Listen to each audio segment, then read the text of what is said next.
Did you know that millennials are making less money than any other generation? Welcome back, folks. Our great friend of the show, JB Bryant, is here with some interesting tips on how they can potentially turn that trend around. Hey, girl.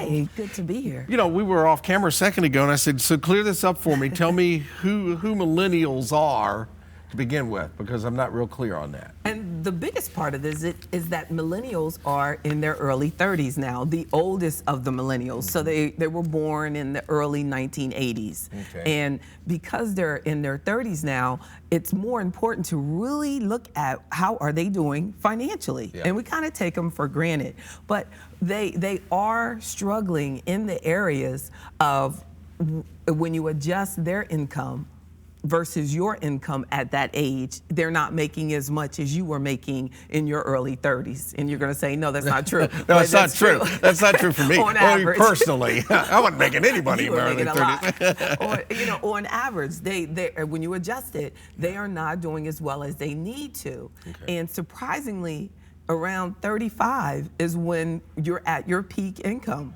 Around 35. For most people. For Yeah. most people, Yeah. their income grows the most between 25 and 35.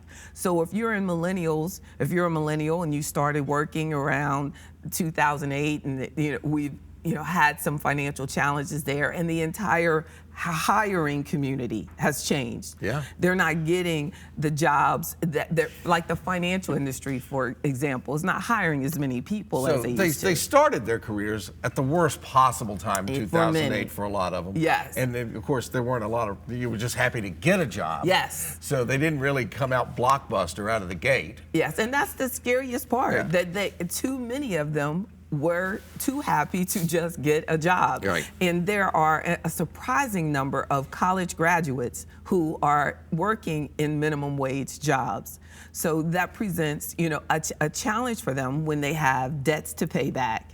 So their disposable income for that area is really challenged as well. And then you said they were hitting that plateau, that 32 to 35-year-old plateau where you hit your peak. Yes. But theirs is lower. So how do they bump that up? Thank you for asking. Oh, okay. That's right. So a good suggestion, I saw this in Fortune magazine, and I really buy into this, that you have to make sure that when you accept that first job, you don't settle.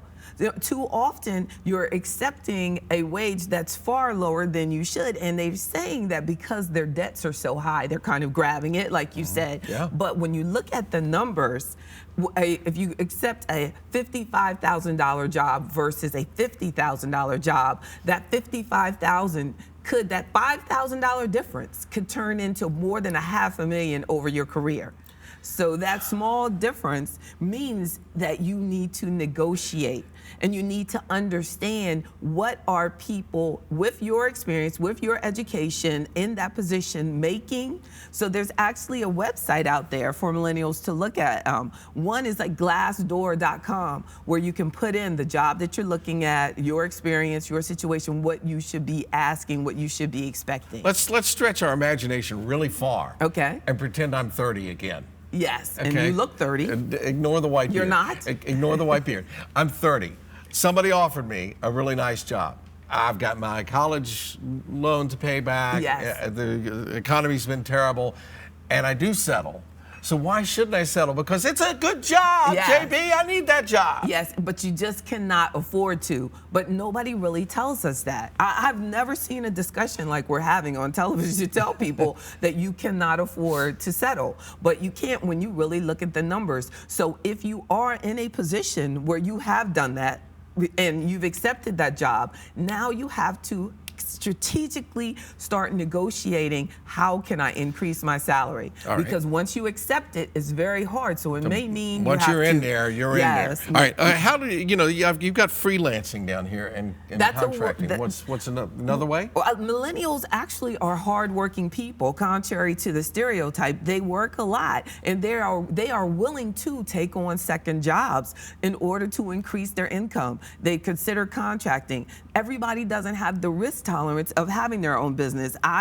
started in my 20s. I started my business, but that's because I'm willing to take that chance. Everyone's not willing to take that chance, but that is the truest way to not worry about getting a raise. You work harder, you make more income. That's entrepreneurship at its finest. But for millennials, if they have the job, they may have to take on a second job or turn their hobby into income for them. All right, so they've got a long ways to go, but if they listen to somebody like JB, they may get there. Yes, I mean, and it's very possible. Contrary to a lot of the information they'll see, don't buy into the sad story.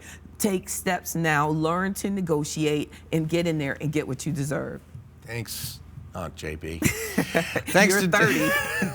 I'm 30, that's right, you're not my aunt. JB offers free money seminars every Wednesday at noon and Saturday mornings at 10 at her office in Glen Allen. Pre-registration is required. Just visit us online, WTVR.com/VTM for a link for more information.